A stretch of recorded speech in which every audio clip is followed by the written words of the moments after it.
Hi friends, இந்த வீடியோவில் mutton நெஞ்செலும்பு soup எப்படி செய்கிறதுன்னு பார்க்கலாம் வாங்க. இதை செய்கிறதுக்கு ஃபஸ்ட்டு நம்ம ஒரு மசாலா அரைச்சி வச்சுக்கலாம். தனியா, மிளகு, சீரகம், சோம்பு இதுதான் நமக்கு தேவையான பொருட்கள்.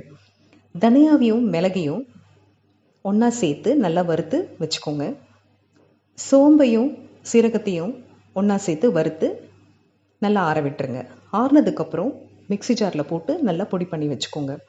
ஒரு குக்கரில் ஒரு 3 ஸ்பூன் எண்ணெய் விட்டு சோம்பு போட்டு தாளிச்சிட்டு நறுக்கின வெங்காயத்தை போட்டு நல்லா வதக்கிடுங்க.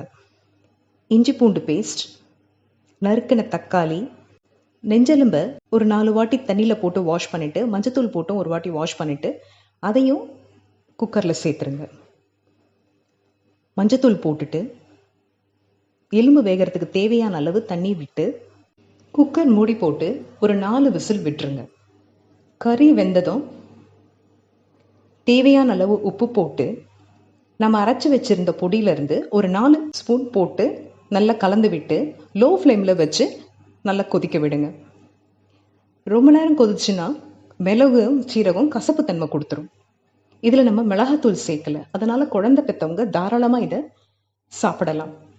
ஜலதோஷம் பிடிச்சவங்களும் இதை சாப்பிட்டா நல்ல இம்ப்ரூவ்மெண்ட் தெரியும். அவங்களுக்கு வயிற்றில் ரணம் இருக்கவங்களும் இதை தாராளமாக சாப்பிடலாம். 7 நிமிஷத்துக்கு அப்புறமா மல்லித்தழை தூவி ஸ்டவ் ஆஃப் பண்ணிவிடுங்க.